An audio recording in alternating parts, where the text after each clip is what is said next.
I'm not perfect, God, neither are you. Tell these salty motherfuckers to tell the truth. Tell politicians to give up the rooms.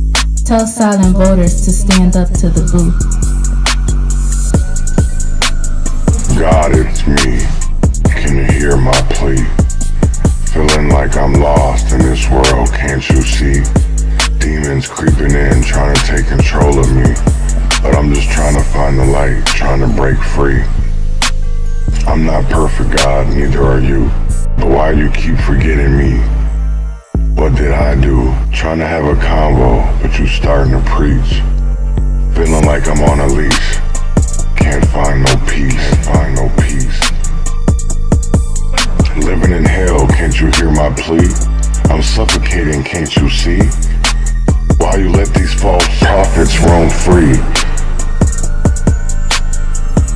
While the will run suffer, can't you see? I'm not perfect, God, neither are you. Why you keep targeting me? What did I do? Trying to have a convo, but you starting to preach. Feel like I'm on a leash, can't find no peace. Hardest battles, strongest soldiers, greatest burden, broadest shoulders, pushing up just like these boulders. See conflict like it's water, still this mercy, take my chalice, seeking grace through all this malice. Tell these salty motherfuckers to give up. Politics and sinners, they all the same. Got me stuck in the sinless game. But I won't give up, won't play the role. Gotta do what's best for my soul. I'm not perfect, God. Neither are you. Tell these salty motherfuckers to tell the truth. Tell these politicians to give up the room. Tell silent voters to stand up to the booth. Living wild but truthfully free. God keep on watching over me. Take my. Good morning, good morning, good morning, good morning, good morning. I wasn't here yesterday. I had an appointment. But I'm back today, and I'm back today with something good. But before we get into all that, I got Don Tripp and Montclair freestyle, and we'll be right back right after this.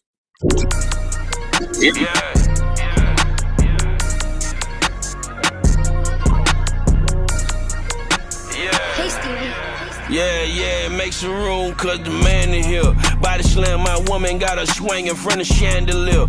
Fly nigga about to drop my nuts like they landing gear. Make me have to slide on you rappers like a camera reel. Bullet in the V like a nigga play for Vanderbilt. Better know I'm still chasing money when I'm standing still. Fly in the man is still. Chopper that I can't conceal. Apples and bananas. Make me have to draw on your ass, Vincent Van Gogh. My little niggas putting belt to ass like a title shot, spinning like a tire shop, standing mag long enough to tie a knot. Wipe a nigga nose like we wiping snot. Silly, I'm dropping back to back like a icy hot. Racks inside the Nike box, couldn't walk a mile in my shoes and socks. Mr. Tripp still want all the smoke like a hookah spot. Play with me, you out at night. I know you niggas desperate, you ain't got a lot. I'm strapped, I'll shoot you out the target top.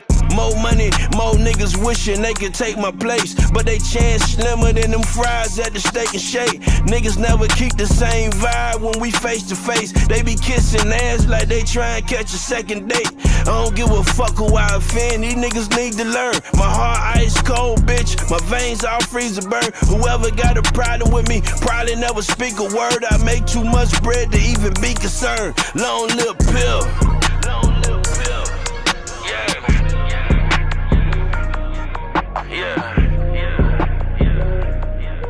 Yeah, I make too much bread to even be concerned. Long lip pill.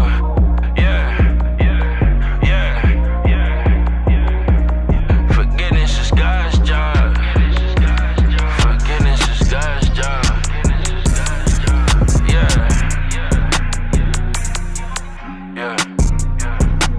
Realest don't eat with feast. Realest don't eat with. That was Don Tripp, Montclair freestyle. For people that don't know, there was impeachment hearings yesterday for Walz and Ellison, and I want to play that.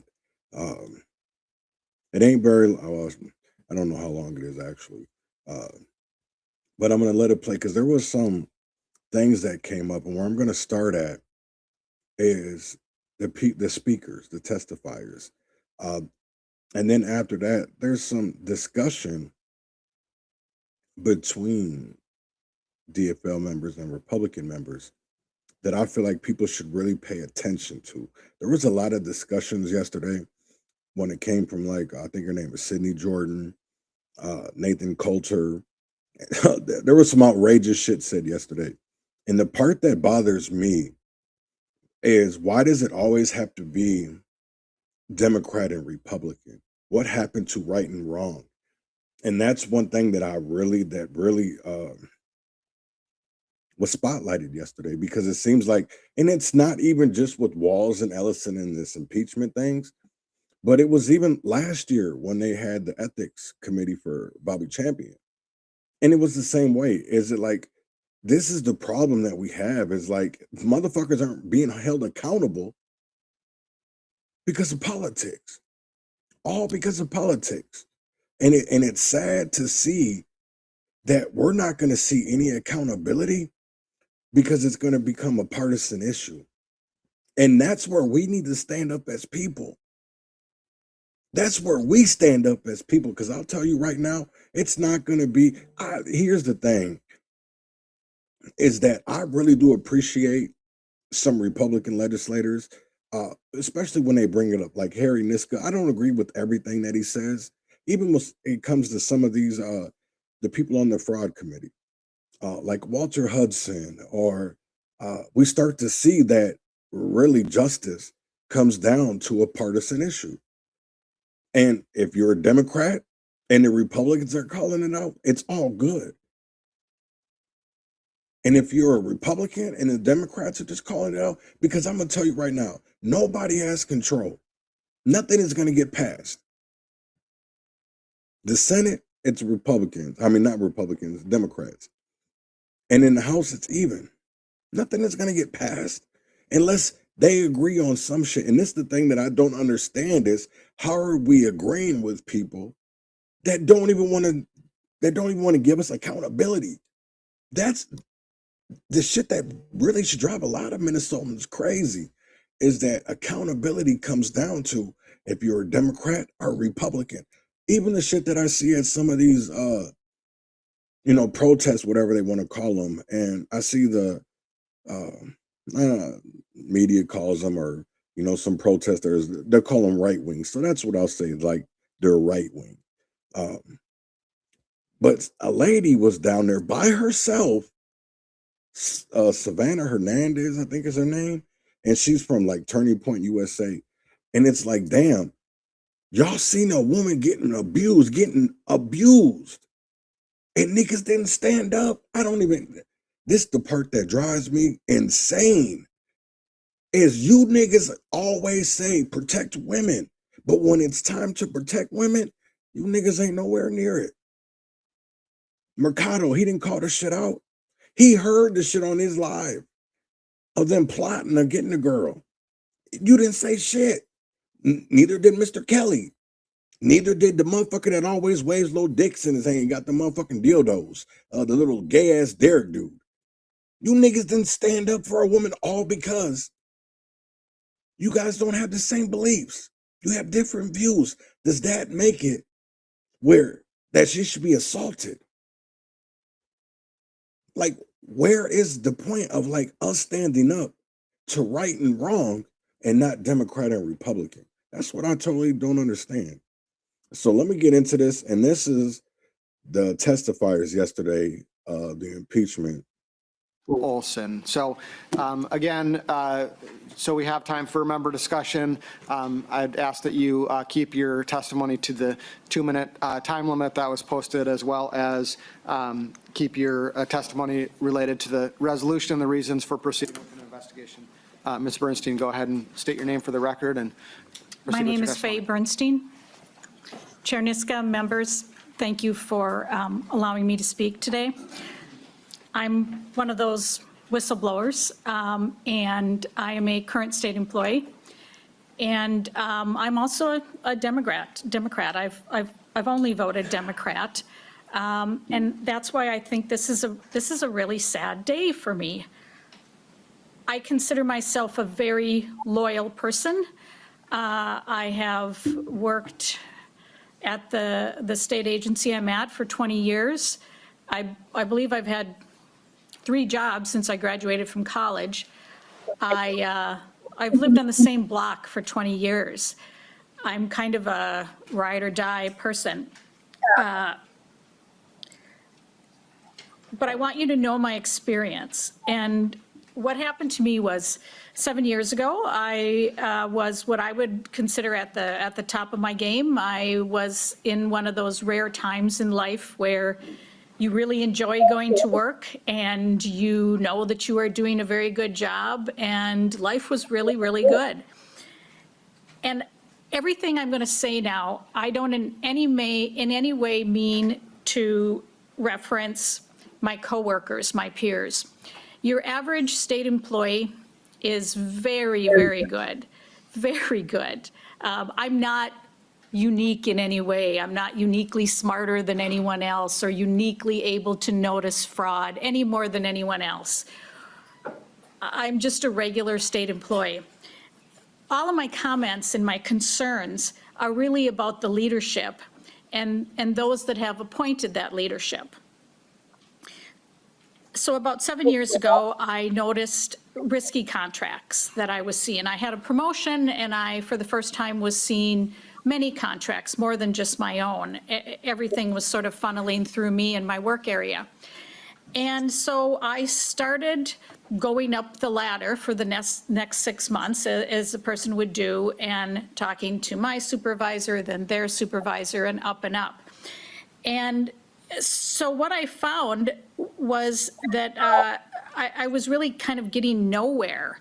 So after that first thing of noticing these things and realizing I was getting nowhere, I then realized that we had incredibly unqualified leadership.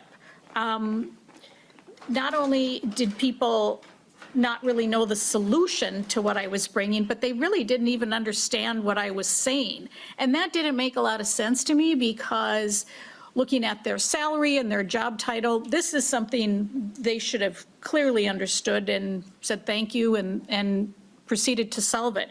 And that isn't what happened at all. What actually happened is the messenger gets shot.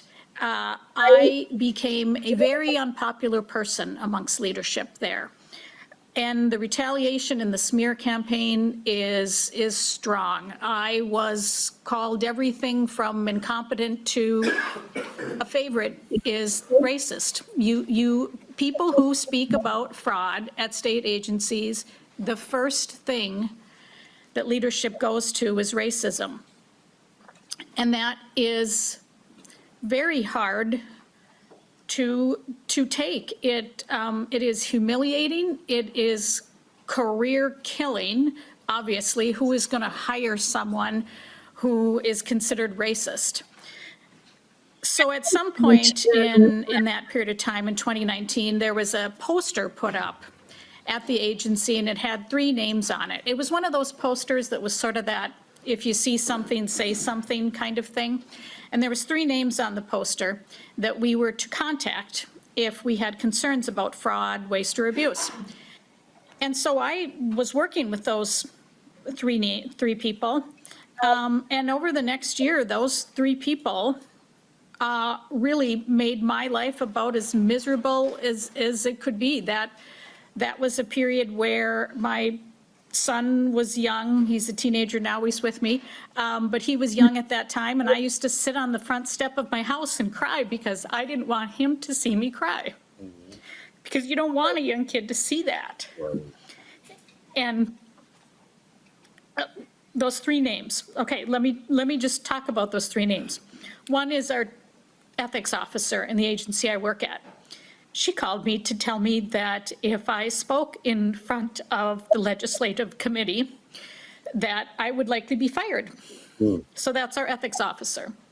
Then our, at that time, chief compliance officer, now our commissioner, she had me involuntarily transferred to a different position to get me out of where I was. She called me on a Saturday along with our HR representative and told me that when I returned to work the next week that I had a new job And I said, do I have any choice? And the answer was no, it's this or nothing. And the third person on that list, who was our director of auditing, so he's an auditor, he completely outed me. I reported fraud to him, and what he did is call up the person I was reporting on and said, Faye Bernstein just told me da-da-da-da about you, just completely outed me, which, as you can imagine, led to more of me crying on my front step. I'm sorry, Ms. Bernstein, I'm sorry this happened to you, and thank you for sharing your story. I hope we pass this resolution so you can provide further information, you and other whistleblowers. So, thank you. And I'm sorry, I've testified a few times and I've never cried, but I guess I've never thought about myself sitting on that front step. And that just really kind of got me. If you could wrap up your testimony. Thank you. So this did not end. It continues. I speak to individuals from other agencies. As recent as last Monday, 3 days ago, I spoke to individuals from another agency, and this is precisely what is going on. The retaliation continues, the fraud continues, and there is no accountability. There is absolutely no accountability. And what that makes me repeatedly think of is the cartoon with the dead horse on the table, and everyone is walking around thinking, should we get a new saddle? Should we give the horse a new name? Should we train the rider better? And of course, that's not going to solve it. I don't have any sage wisdom. I'm, like I said, an average state employee, but I grew up on a farm and I know a dead horse when I see it. Thank you, Ms. Bernstein.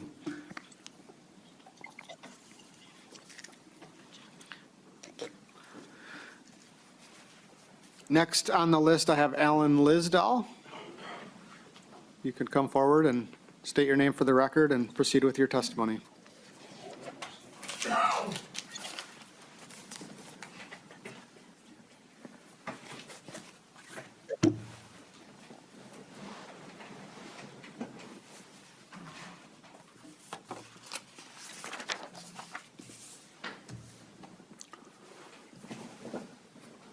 Chair Niska and committee members, I am Alan Lisdahl.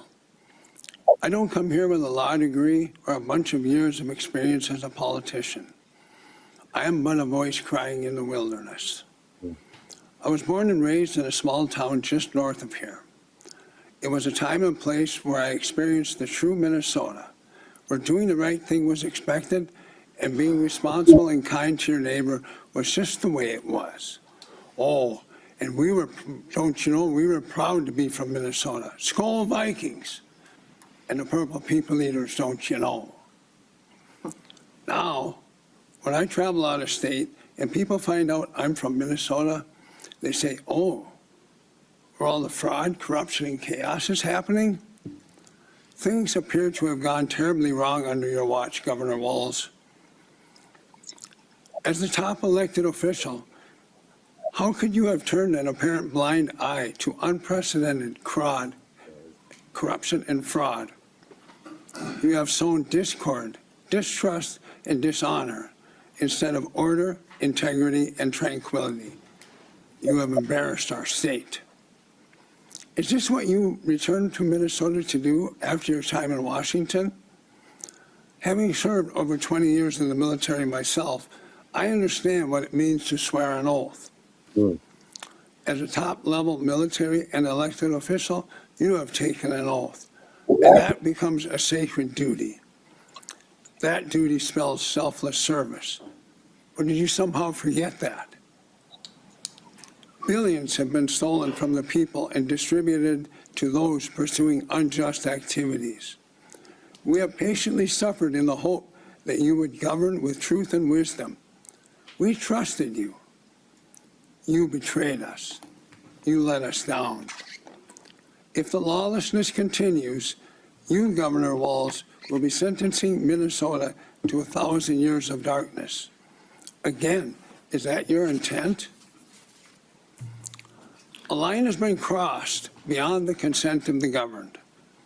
You have brought dishonor and shame to my beloved Minnesota. Thank you, I drove Mr. for Lisdahl. 2.5 hours away to testify. Please conclude. few brief moments because Minnesota is that important to me. The immediate solution to this fraud and corruption is that our legislators and the judiciary move swiftly and justly. Whoever has ears, let them hear. This day, Governor Walz, you are being delivered into the hands of justice, and you and anyone that comes after you that defies what we, the good people of Minnesota, consent to, will be brought down. Thank you. Next, I have Jody McCarthy. Go ahead and introduce yourself and proceed with your testimony. Okay, thank you. My name is Jody McCarthy, and I appreciate everything that's been said here. I appreciate it a lot. I've been working on writing a recall so we can look at, because there's two ways of having somebody removed: by impeachment, which would give the legislature power. The people would actually look at them as somebody who came in, cared enough, and did what needed to be done to support the whistleblowers, to support the people. And so I've been waiting for this to happen so they didn't have to do a recall. Now, working in the process of a recall, they're both the same thing. You're under the same directive. Yeah, I would focus on the nonfeasance because it's really easy to prove from beginning to end, and you don't have to prove everything that was talked about here today. But I encourage everyone to actually really consider how important it is to have an impeachment versus a recall. A recall requires 25 people to sign a piece of paper, to go through the Secretary of State, and then go on to the Supreme Court. If it looks like you have reasonable cause, you can do a recall. Now you need 25% of the votes, signature number, which would, there's of the last general election, which in Minnesota was what, roughly 3.2 million? So you'd have to have nearly 1 million votes, or signatures. I can get 1 million signatures. I grew up in Minnesota. My family's been here since before it was a state. The first teacher in Dakota County was my great-great-uncle. Okay? We can get that many signatures, but do you have any idea what getting that many signatures roiled up against our state government could do? I hate to think that it might actually make the ICE raids look like a picnic. We need to understand that Minnesota citizens feel like tax slaves.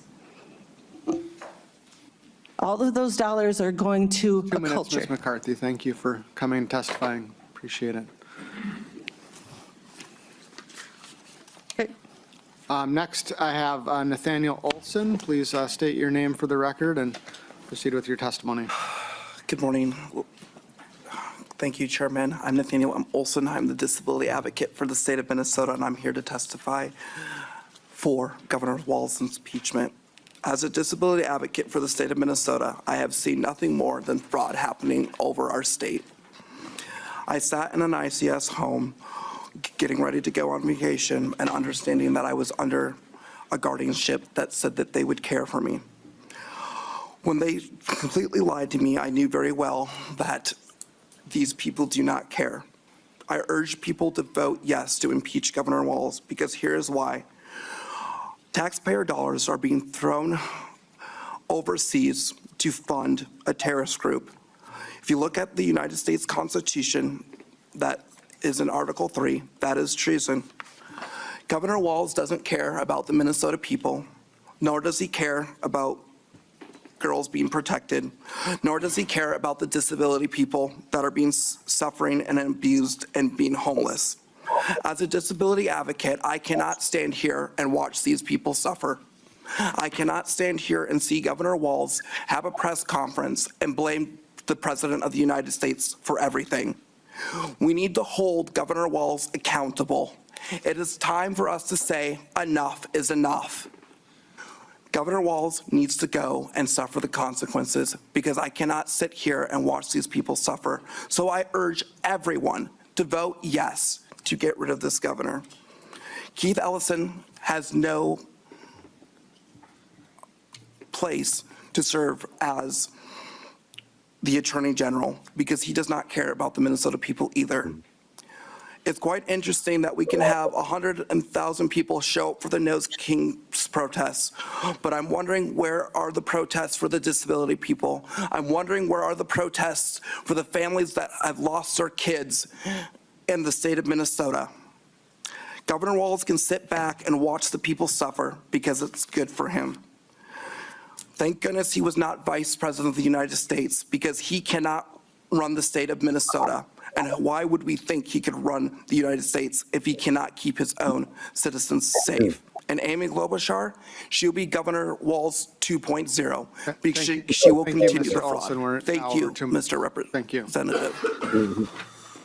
So that's the public testifiers that signed up in accordance with our notice. So we'll move next to member discussion. First, Representative Howard. I can defer to Leader Long first. Or, go. Okay, I guess I do have questions for either Representative Wiener or Representative Davis. This was something good. Thank you. Just hoping to understand a little bit the trajectory of where we're headed with this. And ahead of this hearing, the House Freedom Caucus put out a statement. They said, the Minnesota House Freedom Caucus just dropped a bombshell that every conservative in the state has been waiting for. In a powerful video statement filmed inside the state capitol, the group confirmed the impeachment hearings are moving forward against Tim Walz and Attorney General Ellison. So I guess my first question to you both, is that true? Are these proceedings moving forward? Thank you, Representative Howard, for the question. I am hopeful that we could move. Oh, Mr. Chair, I apologize. Thank you, Representative Howard. Is there one of them that you're directing that question to? Either would be fine. Representative Davis, go ahead. Mr. Chair, thank you, and my apologies. Representative Howard, it is my hope that House Resolution 7 and House Resolution 6 would find a pathway to move forward, because again, we've had a historic amount of fraud in our state, and I know this would be a historic moment for Minnesota with impeachment proceedings, but I think it's warranted. So that is my hope. Representative Wiener, did you have something to add there? I would say we are here right now, aren't we? This is moving forward. This is the start of the process. So of course, this is good. And to bait and switch with the House Freedom Caucus, that has nothing to do with this. That's a statement. The real issue at hand here is $9 billion worth of fraud. And if you're going to distract from the intent and the purpose of why we're here today, then shame on you. Let's talk about the issue. That is the fraud in this state. That's accountability of the governor. Representative Howard, follow up. Yeah, to Representative Wiener or Representative Davis, as your chair mentioned, your resolutions are not before this Rules Committee, and you announced that they were moving forward. So that was my question. You mentioned, Representative Davis, that you hope they're moving forward. Do you have the support of your Republican caucus to move forward with these proposals? Everybody? Or Representative Davis or Representative Wiener? Representative Davis or Wiener. Thank you, Mr. Chair. As I'm sure you know, we've had 21 signers onto the resolution. Representative Howard, follow up. Follow up, just another piece. I was listening to your testimony closely. You mentioned a few of the concepts that merit impeachment proceedings. You mentioned breach of duty, upholding the law, dishonesty, loss of trust, impropriety of campaign contributions. I would assume, I guess maybe I shouldn't assume, a question, do you think that those principles and those resolutions should apply whether you're bringing forward impeachment resolutions on a Democrat or Republican, or do you think they should only apply if you're bringing forward impeachment proceedings against a Democrat? Representative Howard, is there a particular member you're asking that testify? They both testified, so either Representative Wiener or Representative Davis. Representative Davis. Thank you, Mr. Chair, and thank you for the question. Yes, see, for state constitutional officers anyway, we have the sole authority in the Minnesota House to impeach and to move forward with impeachment proceedings. It's right in our Constitution. So I don't care if you have an R or a D by your name. Yeah. Representative Wiener, did you want to answer that question? State the question again, please. Representative Howard. The question is, do you think these principles that you laid out should apply whether charges are brought against a Democrat or Republican, or should they apply only if they're you're bringing forward a charge against a Democrat? Well, Representative Wiener. Thank you, Mr. Chair.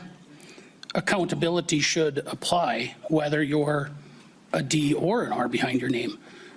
There should be 67 Republicans and 67 Democrats in favor of this impeachment, because there should be accountability. We are accountable to the taxpayers in this state. And when $9 billion worth of fraud takes place, I would expect a moral outrage whether you have a D or R behind your name. Right. So therefore, yes, we should have more support on this from both sides of the aisle, because I do believe out in the public, they're upset. They're angry when every dollar that we spend here is coming out of somebody's pocket, and they are struggling to get by.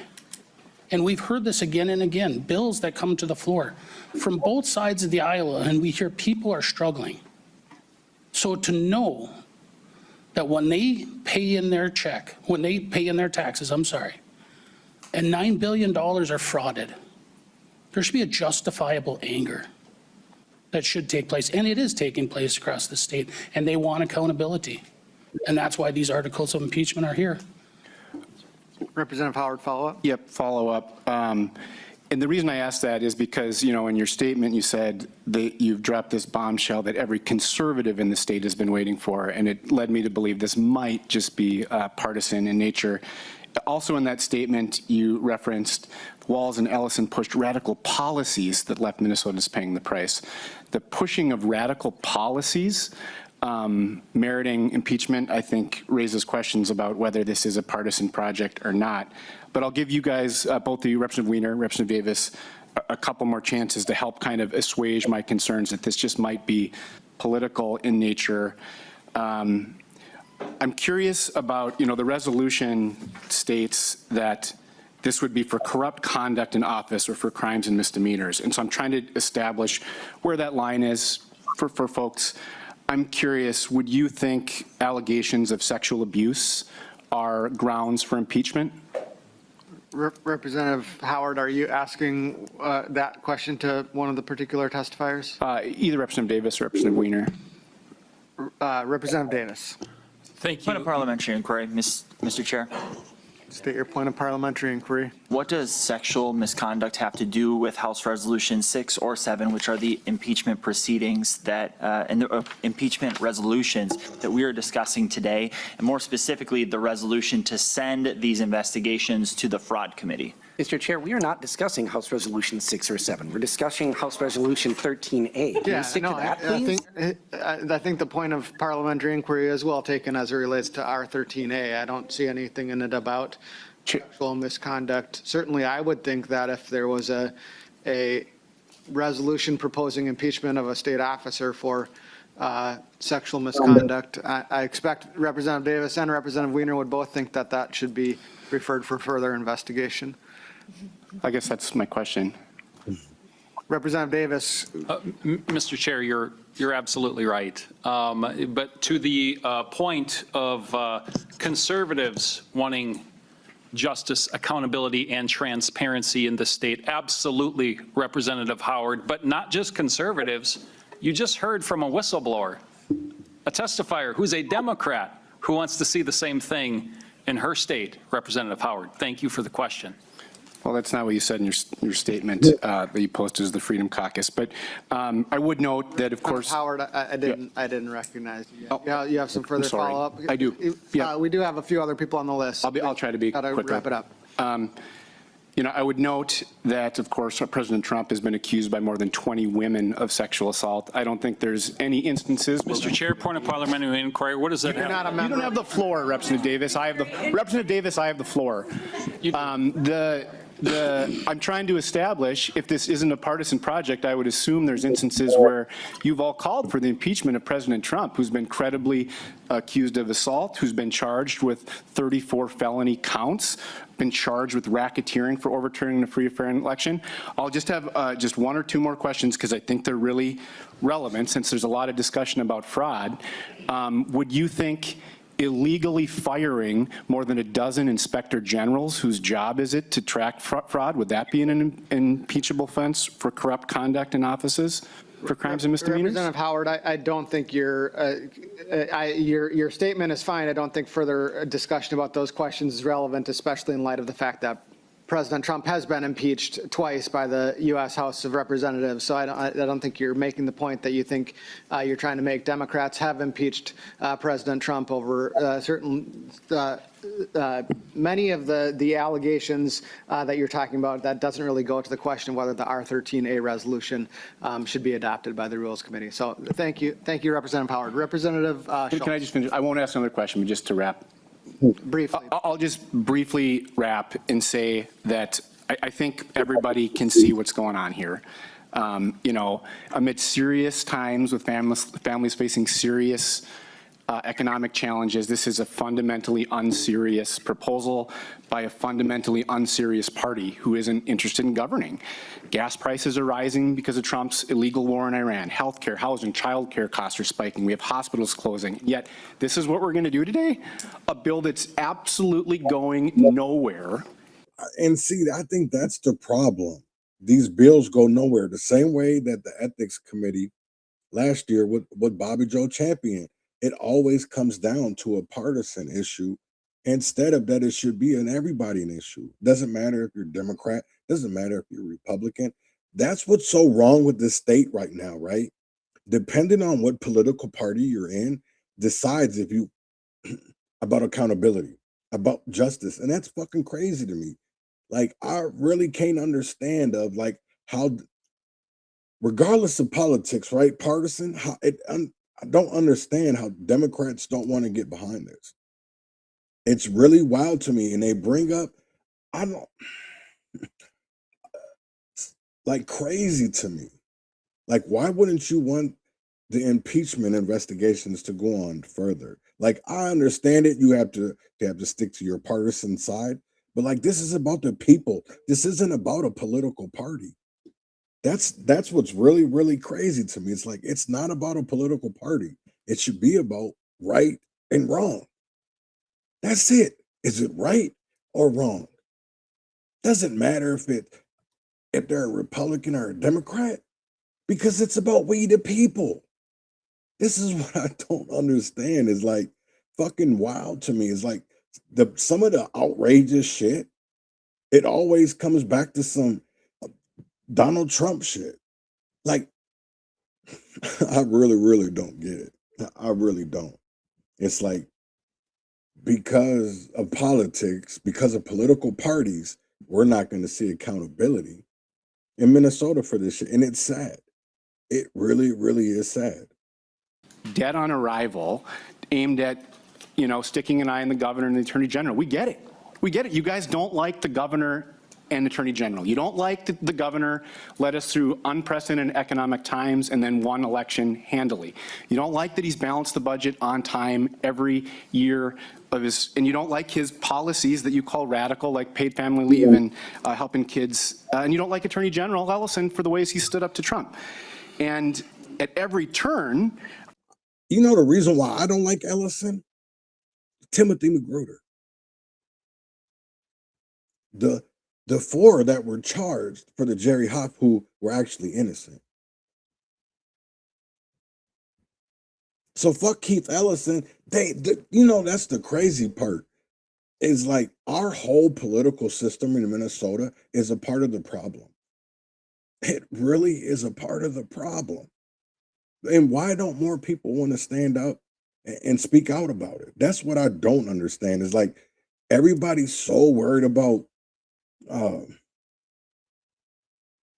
never mind it, because these people only care about the cash, about the money. It's not about right and wrong. It's about Republican and Democrat. And that is really starting to show in our state of Minnesota. And it's crazy. It's not even just a Minnesota thing. It's starting to become a national thing. California, Maine, Ohio, like it's not even a right or wrong issue anymore. They're trying to turn it into Democrat and Republican. And we, the people, need to bring it back to right versus wrong. You're having complete silence on a president who basically has an impeachable offense on any day that ends in Y. And so it's tough to take this serious. And I think what Minnesotans want us to do with the last remaining bit of session is to focus on the issues they care about. Let's help make lives more affordable. Let's actually get stuff done instead of just catering to a narrow band of folks and the narrow band of legislators that seem to have Wall's derangement syndrome. Mr. Chair. Representative Schultz. Thank you, Mr. Chair. I appreciate the fact that we are sitting here today discussing one of the most significant moments in Minnesota's political history. Since 1858, our state has never been in the sort of crisis that we are today. Never before in our history. Never before in our history has a member of this legislature, let alone two of them, let alone the other members of this legislature who've signed on to these very resolutions, ever before brought impeachment resolutions versus any member, any constitutional officer in Minnesota, ever before. Not through any other scandal in state history has this happened. So what brought us here? What brought us here? Not following the law, not enforcing the law, which is the role of the executive branch. $9 billion of fraud in Medicaid only, over $300 million in Feeding Our Future. Right. And it's all laid out in these impeachment resolutions. We in this body need to take our jobs seriously. Our role here today. And when I think about that, it is our responsibility in the House of Representatives with the sole power of impeachment. It is our responsibility, our constitutional responsibility, our fiduciary responsibility, our responsibility to protect Minnesotans. That is the issue that is before us right now. Not what's going on in DC, but is what has happened in Minnesota. And the actions taken by our constitutional officers. That's what's before us. And I want to appreciate the motion that's before us, which is that these specific impeachment articles and resolutions are fully investigated, which is what the motion before the body is today, in case Representative Howard had forgotten. Today, we get to bring light to darkness. We get to allow truth to guide our path for accountability for Minnesotans. Minnesotans demand this of all political stripes. Right. There's no Minnesotan who wants to experience under any administration the billions of dollars of fraud that we've seen. It is not acceptable to Minnesotans that whistleblowers have been penalized, stripped of their jobs, targeted personally, some who've had to move from this state because of the actions of this administration. The retaliation will continue unless we do something. This is about accountability. We today have an opportunity to help restore the voice of the people. We serve in the people's house. And every single day, Minnesotans in every corner of the state are held accountable for their actions. Right. But the question before this body is, will this issue be fully investigated? Will we have that investigation done and delivered to us so that we, as the House of Representatives, can do our constitutional duty? That's what this is about. And so, to my friends across the aisle, if you don't want to join us in demanding accountability, let that be your legacy. That you will allow any administration of any political stripe to not enforce the laws that we pass. This is a conscious decision that we get to make today. Let's investigate. Let's vote yes.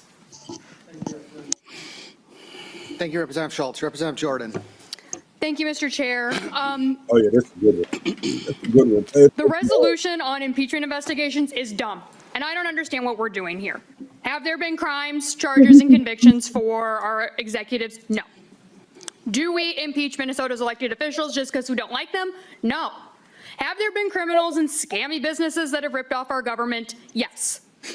And are there actual solutions to prevent that from happening in the future? Also, yes. We could be working on those instead of doing this and listening to people just air grievances against Keith Ellison and Tim Walz. We actually have a fraud committee that could be doing this, but they haven't heard any bills to actually crack down on fraud, so I don't know what they're doing either. And this is exactly the kind of political stunt that has taken over our politics and just blackpilled an entire generation of kids. You're obviously just doing this for social media clips, as social media clips have already been referenced. This is for campaign emails and fundraising. And this just makes me so mad as a millennial when I think about what my generation has just really experienced, which is just avoidable mass shooting after avoidable mass shooting. We see politicians doing garbage like this rather than doing anything about it. We had the opportunity to vote on gun bills that would prevent another generation from experiencing that same trauma that my generation has experienced. And there's not a single Republican that could stand up there and say we need to protect children from mass shootings in school. I also just think of the economic realities where so many young people right now have just lost hope that an average job can help them afford basic necessities. Even if you do everything right, you're being ripped off by huge insurance corporations that you all here in this body defend. It is actually impossible for millennials at this point. The average age of new home ownership in this country is 50 years old. We also know that home ownership is the easiest ticket to the middle class. Instead of focusing on solutions like we should be in this committee, we're instead focusing on this and airing petty grievances. We don't have a working health care. This is the most wealthy country in the world, and people are foregoing care that they need to live because it's too expensive, and we're instead just holding a political circus for Action for Liberty. It's embarrassing for this entire body. It's not serious, and we actually know that every member of your caucus doesn't agree with this. Only 28 people in your caucus have signed on to it, in a caucus of, what, 67? That's not the majority of your party. It's great that we're talking about accountability. Like, that's a thing that we should be talking about is accountability, but instead we're doing performative outrage. And I don't care. Like, this doesn't matter. Like, the federal government is just killing Minnesotans in Minneapolis for no reason. They're violating their basic rights and killing them. And then lying to all Minnesotans and saying that Renee Good and Alex Preddy were domestic terrorists. That was a lie that our federal government did. Where is the accountability for that? No one seems to care that this was all covered up, evidence was stolen, and not being even shared with the BCA. This also, I mean, no one even seems to care about the Epstein files where Donald Trump is listed as going and being a friend of Jeffrey Epstein. And anyway, people are already interrupting to say we can't talk about the Epstein files. We can't talk about all of these things that we need to be talking about. Instead, we're engaging in this political circus. This is another just simple, stupid distraction because two of your members skipped an education committee to go drink and came back to the House floor inebriated, with one of them carrying a gun. Which, by the way, as Mr. Gehring pointed out, the impeachment that actually happened in Minnesota was because a judge was intoxicated in his courtroom. So that was a real impeachable offense that happened, and it was conducted here in the House. But that's not what we're talking about here. This is an insane waste of time. I can't believe this is what the Republican caucus is choosing to spend their limited committee time on, and it is embarrassing. So, Mr. Chair, I hope we don't waste time in this committee again like this. Thank you, Representative Jordan. Representative Coulter. Well, thank you, Mr. Chair. You know, counting my time as staff, excuse me, this is my 15th legislative session. And I want to thank Representative Schultz for bringing it back to the thing that we're actually talking about here, Resolution 13A, because I think some of your own members maybe don't know what we're talking about here. And this resolution is the most harebrained thing I think I have ever seen. Impeachment is a serious thing. It is basically a legal process to overturn the will of the voters. This resolution tasks the fraud committee, and it is a fraud committee, in a tight house, the only committee with a Republican majority, coincidentally chaired by a Republican candidate for governor, with investigation on that. Doing that is insulting to Minnesotans who think our votes should actually count for something. I would honestly feel more comfortable if we just picked a random committee out of a hat. Here you go. Good luck, Ag Committee. I actually would trust the Ag Committee. In 33 days, this legislature is done. We're going home. A lot of us will not ever come back as legislators. And this is really how we're spending our time? Minnesotans expect us to solve problems. This creates them. This resolution, and I want to be clear, I'm talking about the resolution, not the person whose fever dream I can only imagine this emerged from, is stupid. Next year, tens of thousands of Minnesotans will lose health care and more will go hungry. And this is what we're doing? Right now, it costs more to send a kid to childcare than it does to the University of Minnesota. It also costs too much to send them to the University of Minnesota. And this is what we're doing? Minnesotans, including DFLers, want an OIG bill that works, that can go after the fraud. And this is what we're doing? Folks are sick of us fighting all the time. Folks are sick of the partisan pot shots. And I'm not naive enough to think that any of that's going away anytime soon. But more than that, more than any of that, what folks are sick of, with all the serious things that they have going on in their lives, is politicians who treat the decisions that we make in this place that matter in their lives like a game. And when Republicans vote to end the session 9 weeks early, when your members ditch committee to go day drinking, and when you pull stunts like this, I don't blame them. Representative Scott. Thank you, Mr. Chair. And, you know, I want everyone in this room and everyone in the public to imagine for a moment, if you will, that $9 billion worth of fraud would have happened under Governor Tim Pawlenty. Right. I would say that probably he would have been forced to resign by now. I'm just speculating, but based on my history in this place, there's always a double standard. And Representative Jordan, you're talking about petty grievances. $9 billion in fraud is a petty grievance. Taxpayers, today is tax day, the day that the government extracts money from you that involuntarily, okay?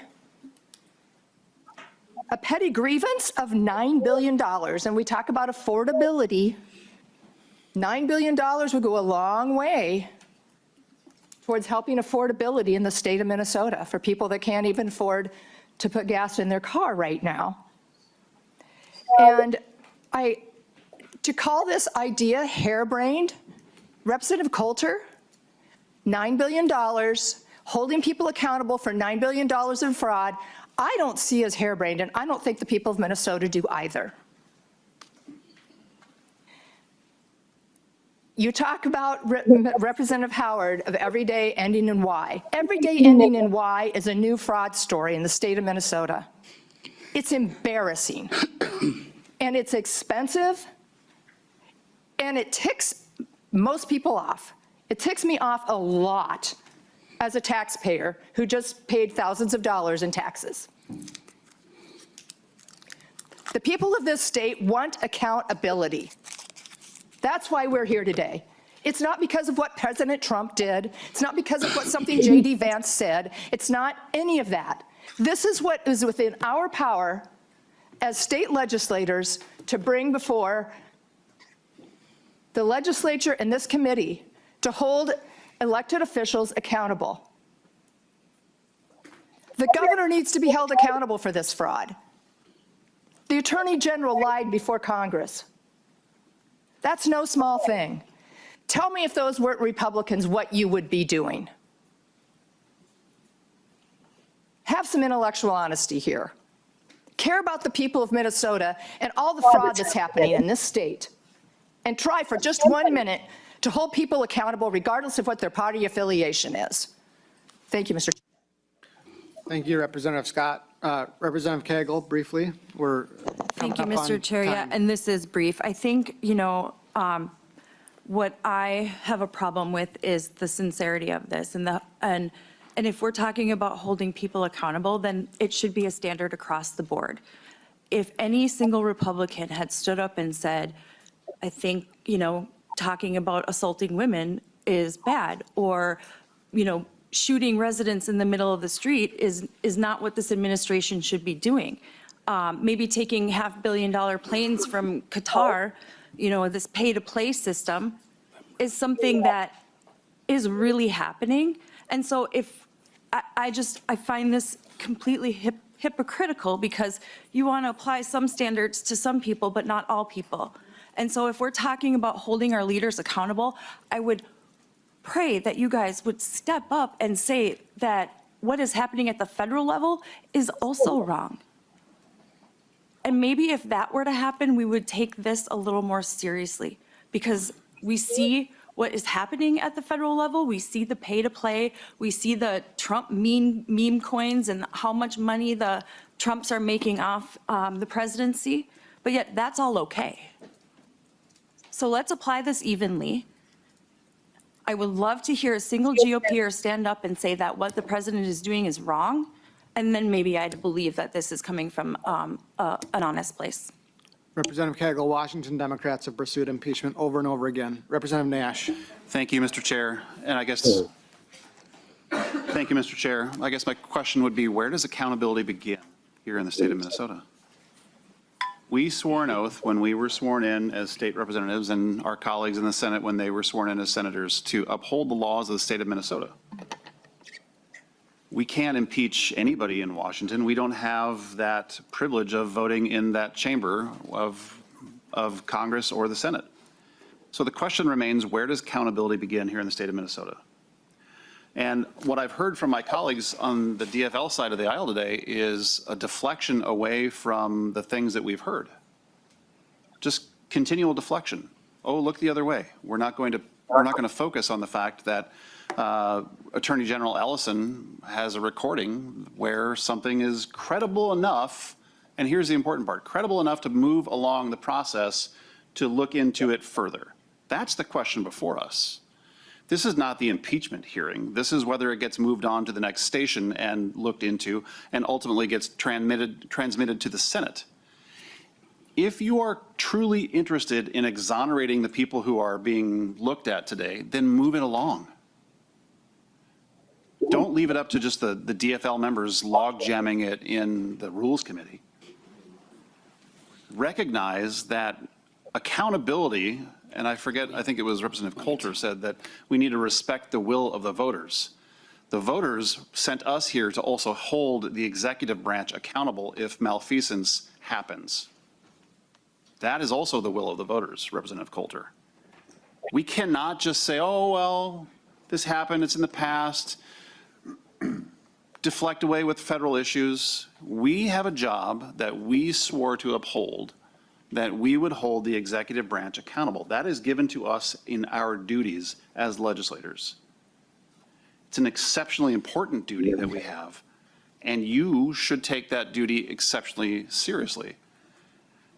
I think that what you're trying to do is create a furor around not talking about what's actually before us. Did something happen with Keith Ellison? Let's move it along the next step and dig in. Did the governor know and turn a blind eye? Let's send it on and do a full investigation. You're not even willing to do that based on what you're telling me you're going to vote on. So the deflection is really palpable right now. But you swore an oath to look into things. You swore an oath to uphold the Constitution, which gives state representatives and state senators the ability to hold the executive branch accountable. You've heard from Democrats, you've heard from Republicans, you've heard from independents, you've heard from all stripes of Minnesotans that said this is wrong. And when will the legislature step up and do something? You now have that opportunity in front of you. And I would challenge you to take the advice of the people who you represent, who have more than likely filled your inbox or your voicemail box with the request to do something meaningful, not just deflect this away. Thank you, Mr. Chair. Thank you, Representative Nash. Representative Long, and then we'll proceed to a vote. Thank you, Mr. Chair. Mr. Chair, we have 1 month left of session. And instead of focusing on the things that Minnesotans are actually asking us to do, like reduce their cost of living, like deal with gun violence prevention, The Republicans are proposing that we spend that time, the remaining time of session, in partisan attacks. It's not a shock to me that you all want a Republican governor and you all want a Republican attorney general. Well, guess what? The voters will have that opportunity to make that decision in November. But what is shocking to me is that you all want to use the next month that we have available in committee, even on the floor, to spend our time platforming what are basically Republican campaign speeches when we could be using that time to legislate. I get that you all have written off session. You already voted to adjourn early. Your members are leaving to go drink in committee. We have a new vice chair of this committee. But the public is asking us to actually do things that help them. They are facing real economic challenges with cost of living. They are dealing with the aftermath of Operation Metro Surge. They are asking us to take action on gun violence prevention. They are asking us to take action on actual bills that would address fraud. And yet, we are here debating this nonsense. Minnesotans want us to act. We are ready to act. Democrats are ready to do the hard work of compromise, of negotiating, of legislating.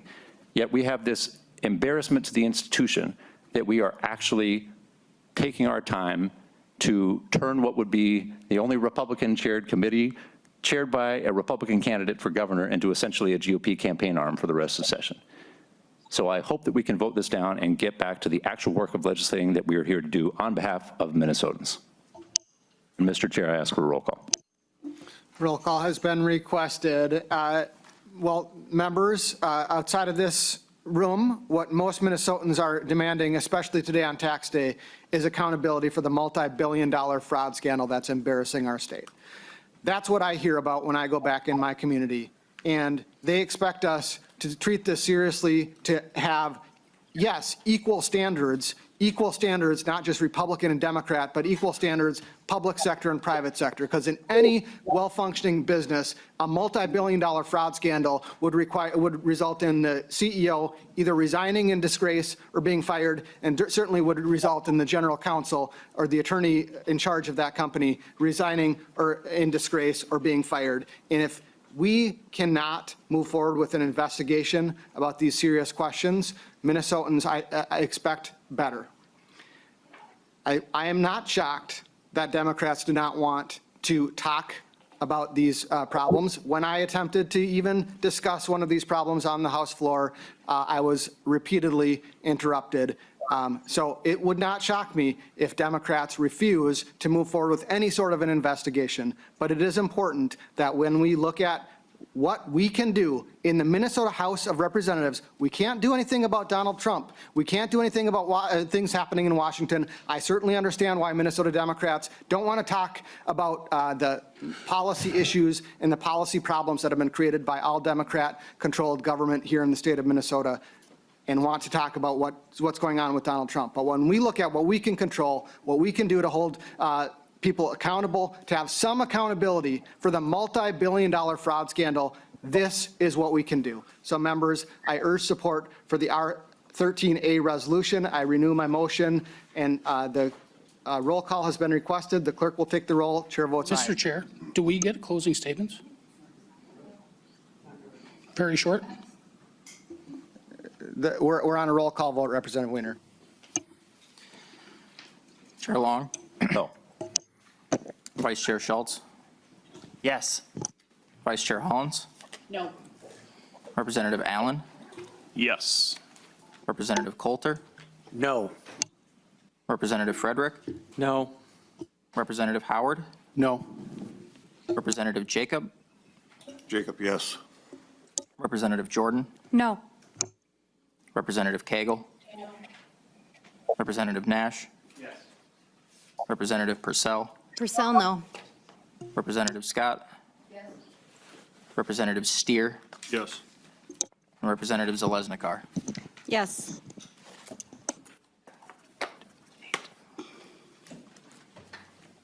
Eight.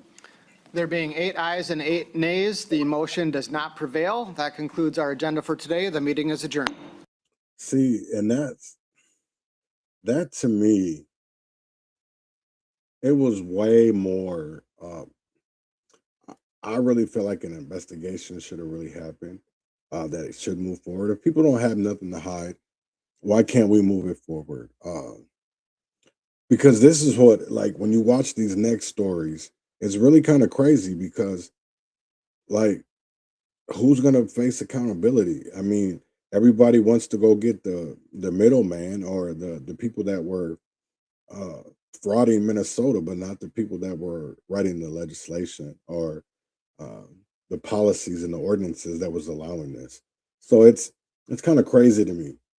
And when I get to this next story, as we watch it, we'll see about this housing hustle and how actually people, disabled people, have died and are affected from it. So this is what I want people to understand is like, why don't we want an investigation? That's what doesn't matter if you're a Democrat, doesn't matter if you're a Republican. Why don't you want an investigation? That's what I can't understand. Months after a state-funded care provider collapsed under fraud allegations, Care 11 investigates finds disabled Minnesotans with no place else to go. They are living in dangerous conditions with no care, no oversight, and little hope. Here's investigative reporter AJ Legault with the latest chapter in Housing Hustle. Inside this apartment, a months-old baby girl, surrounded by uncertainty, despair, and fear. I'm scared. I don't want to be out in the streets with my baby. Rochelle Smith knows all too well what it's like to be without a home. I was homeless before I came here. And she's now living here on borrowed time. I feel used, I feel violated, I feel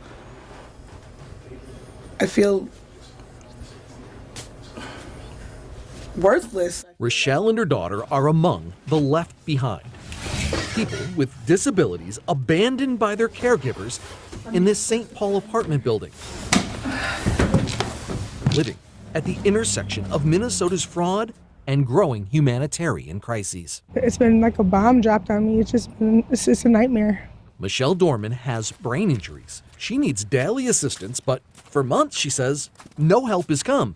And she too fears she'll soon be homeless. I have nowhere else, to go.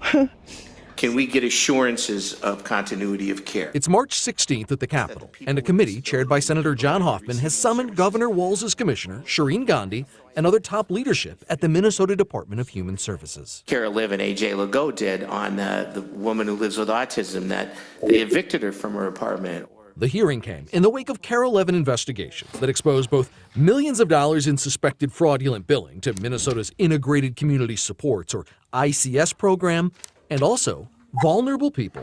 We're here for the eviction. Left without care, some even made homeless.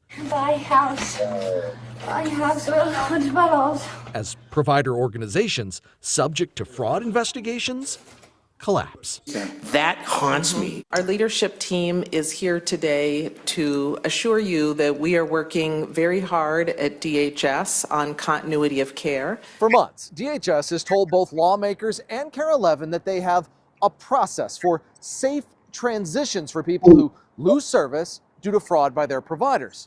We wanted to know, is that process working? We met up with Ashray Gupta. He's the owner of the St. Paul apartment building, which was leased out to an ICS company, now accused of fraud, and is still home to several of its clients.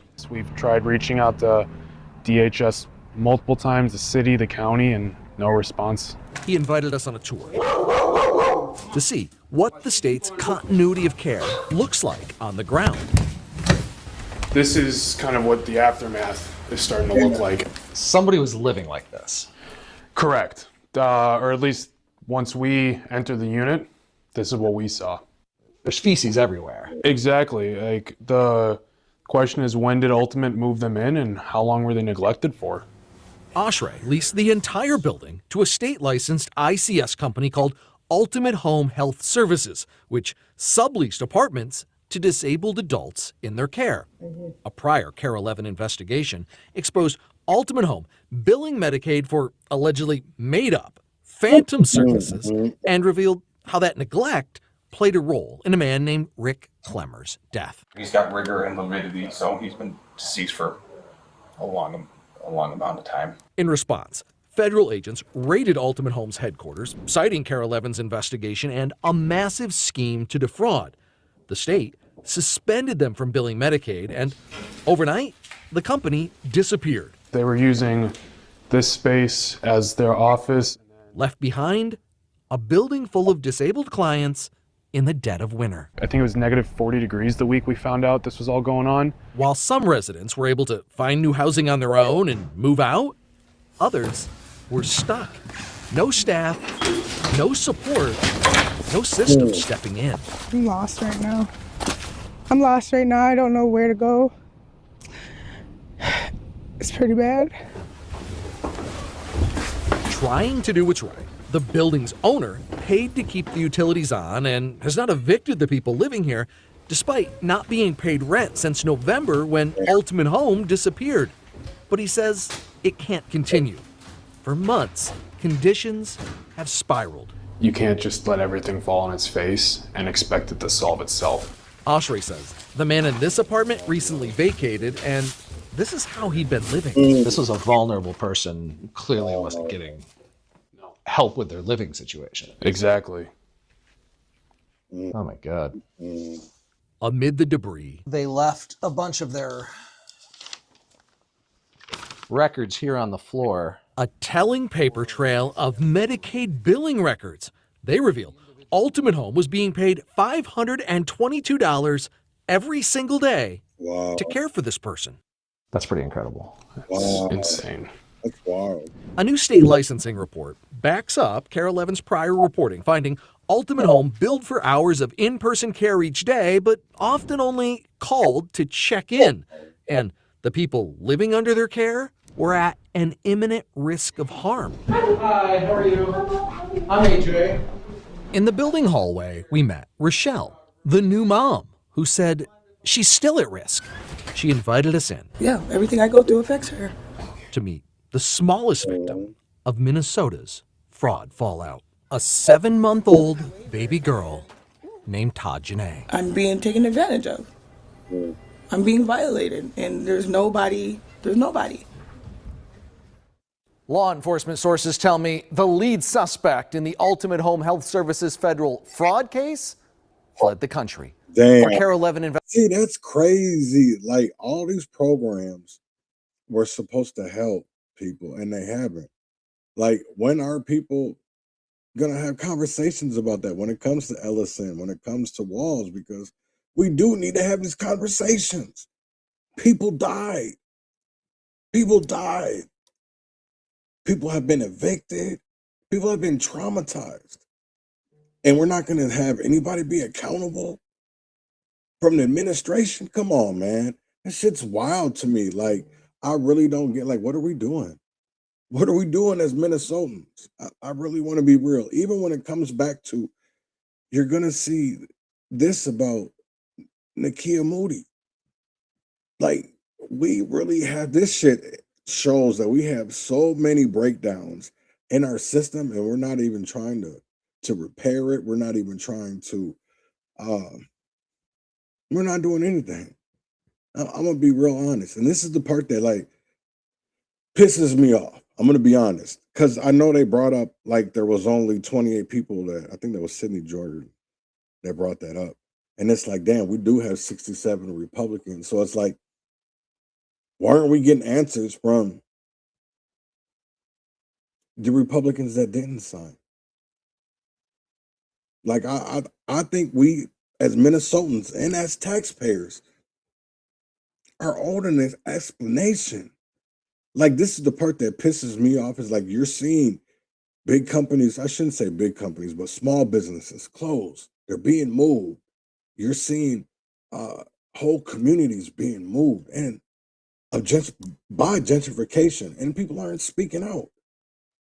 And if the people are speaking out, they're not being heard because there's too many paid voices up at top. So we don't listen to the people who are, first of all, not paid. So we're not understanding the services that aren't being rendered to people because we're not actually talking to the people on the ground.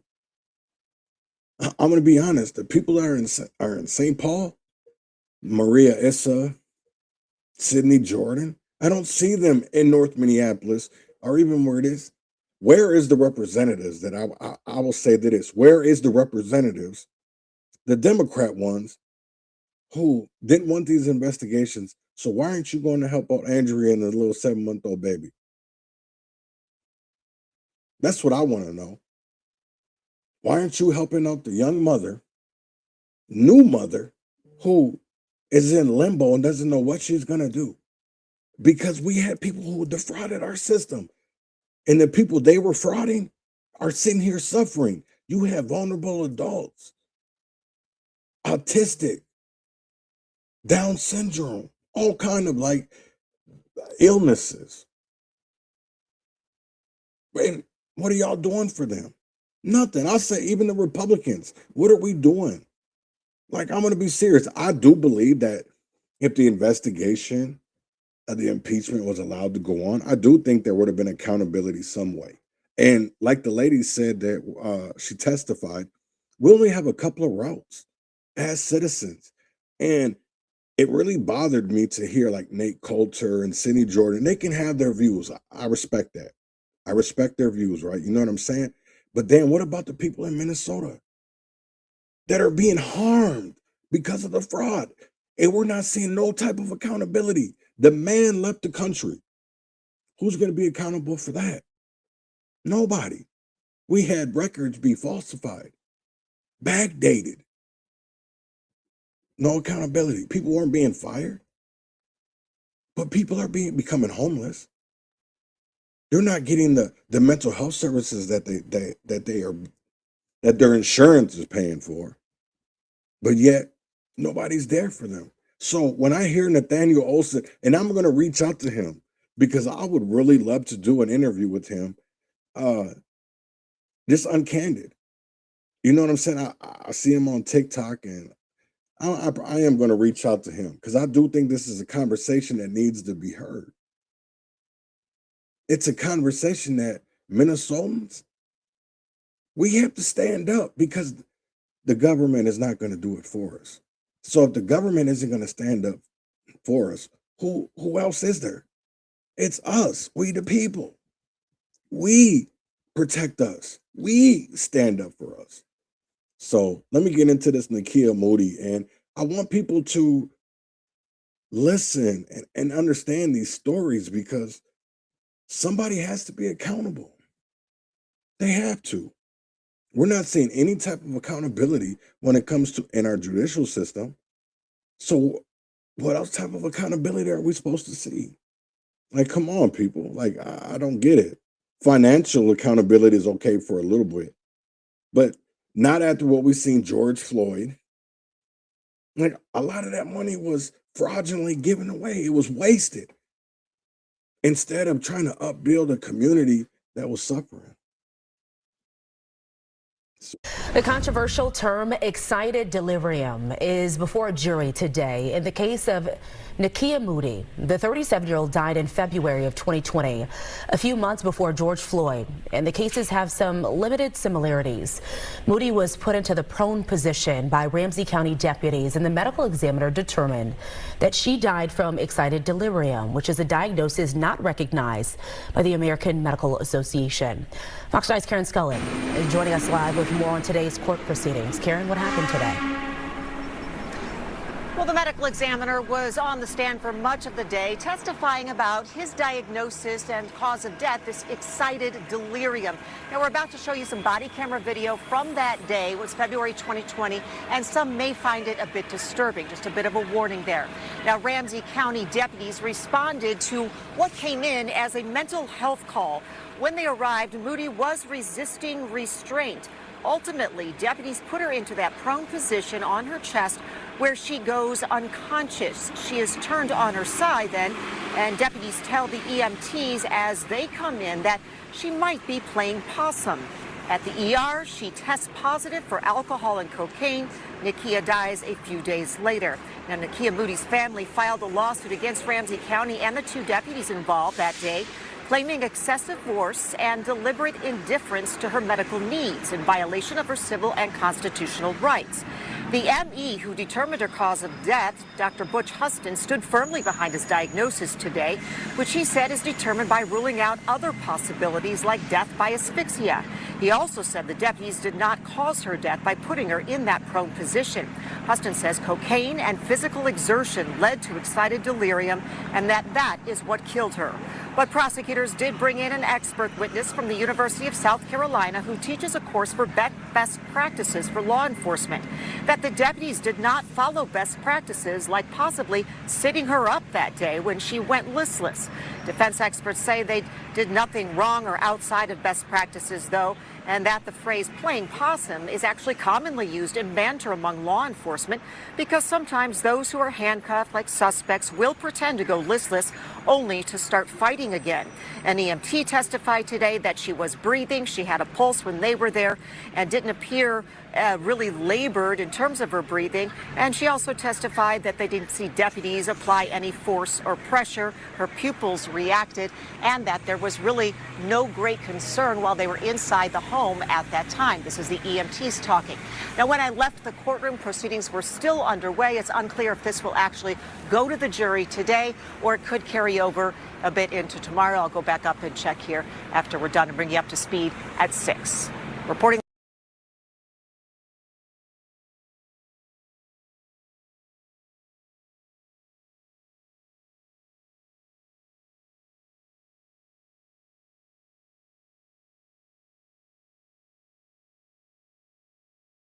Crazy, crazy, crazy, crazy, crazy. And the people that need help don't get it. They're ignored. It'd be a lot. But even with this next one, when it came to Mariah Samuels, he was found guilty. But if you listen to it, it really was kind of, I don't think justice was, he was given life without parole. But this, we could have prevented. She did everything that she was supposed to do. And still, our systems, our government, it failed. And who are we going to hold accountable? We have to hold somebody accountable beyond the person that pulled the trigger, that was doing the stalking. Because I'm going to tell you right now, our politicians, our lawmakers, they don't listen to people that are victims, are going through situations with domestic violence. Doesn't matter if it's a man or a woman. We have a lot of lawmakers who don't listen. And today by the man on trial for murdering his ex-girlfriend, Mariah Samuels. This afternoon, David Wright admitted to shooting and killing Samuels in September in North Minneapolis, less than a month after a court granted her a protection order against him. The case led to Minneapolis police retraining officers on how to respond to domestic abuse cases. Lou Raguse joins us from the newsroom with more on today's stunning confession. Lou? Julie and Kevin, Mariah's family packed in the courtroom showed incredible restraint as they heard these stinging words from the defendant of how he shot their loved one, then watched her die. The 2-week murder trial for David Wright has included a mountain of evidence against him, like proof of past abuse against his ex-girlfriend Mariah Samuels, even surveillance videos she posted to Facebook herself. But regarding the morning Samuels was shot to death, the most compelling proof came from the witness stand by Wright himself. "How do you feel about what you did?" his attorney asked. Wright answered, "Terrible. I did a terrible thing. I feel terrible." Wright's confession came as a surprise and perhaps a bit of legal strategy from his attorneys. If they concede second-degree intentional murder, which carries a 40-year maximum prison sentence, maybe the jury will believe it wasn't premeditated. First-degree murder carries mandatory life in prison. Before telling the story, Wright apologized to Samuel's family in the courtroom. He testified that he felt insulted by text messages he received that night from Samuels, upset that he seemed to be following her to another man's house. 4 hours later, after seeing her car drive by toward her house, Wright testified that he shot her through the car window multiple times, pulled her body out, tried to steal her car before biking away. "What was going through your mind as you were leaving?" his attorney asked. Wright answered, "I'm not going back to jail." His attorney ended questioning after Wright said, "I know in life there are no do-overs, but I wish there was." During cross-examination, the judge had to order a brief recess when Wright stood up and left the witness stand, refusing to answer questions, as the prosecutor asked him, ironically, about his temper. Now, closing arguments will start first thing tomorrow morning, and then this case will be in the jury's hands. Lou, you've covered so many cases. Have you ever seen anything like that? Now, not in a case where you're expecting to hear a defense or an excuse or something to explain it, and then you instead hear a full confession. Remember, he's pleaded not guilty in this case. He didn't plead guilty. Right. So in a case like this, extremely rare to see something like this. And extremely tough for the family. Yeah, too. it was horrible. All right, Lou. We have failures. We have failures in our system. We have failures in our system. And I'm going to say it's designed because it keeps on happening over and over again. It keeps on happening over and over again. And why aren't people paying attention? I don't know why. Maybe it's easier not to. You know what I'm saying? Maybe it's easier not to pay attention because I do feel that way a lot. You know, like with Clavon White, we talk about gun violence prevention.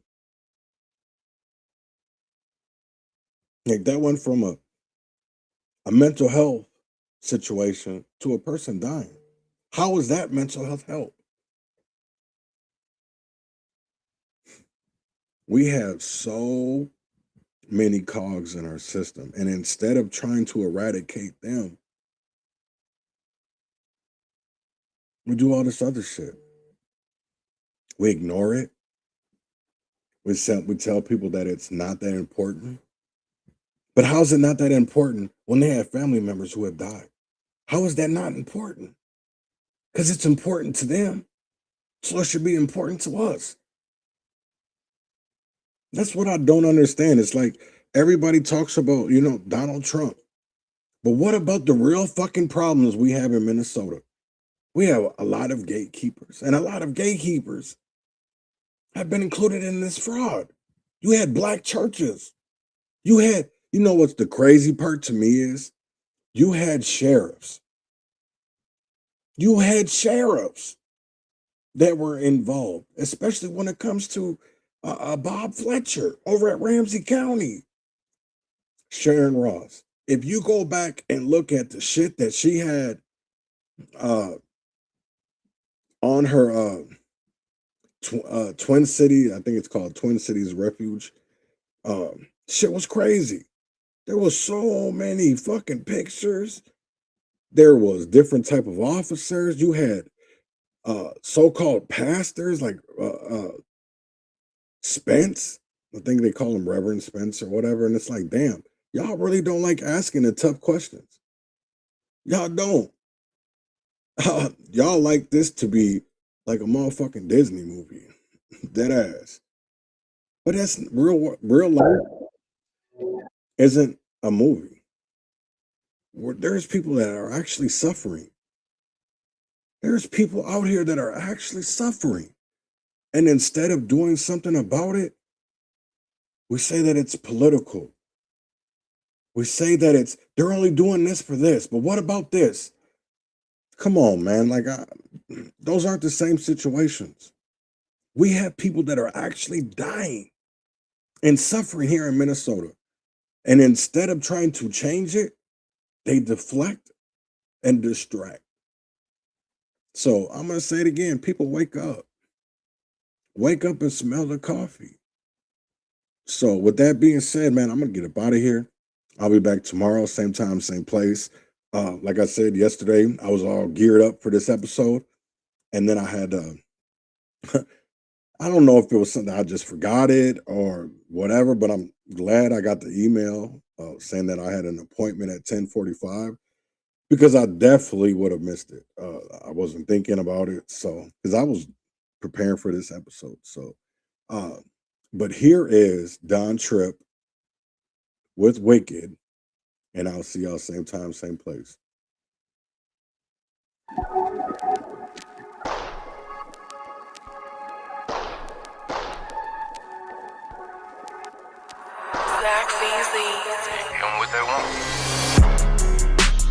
Wicked. Where the fuck would I be without my digit? Used to have my mama trunk stuffed full of midget. Used to have her throat swinging like Ken Griffith. Mama never home, mama gotta make a living. Mama made miracles every Thanksgiving, but we was just kids back then, so we ain't get it. And not having much had a nigga in his feelings. Mama did her best, but it was mission impossible. Daddy wasn't present, so the street niggas adopted us. Mama, we just try and put some commas in your pocketbook. And granddaddy accidentally taught us how to rock it up. We was born losers, and we already lost enough. Not even 18 with more arms than the octopus. Sacking up the onions, not a tear. A nigga said for what? Mama say she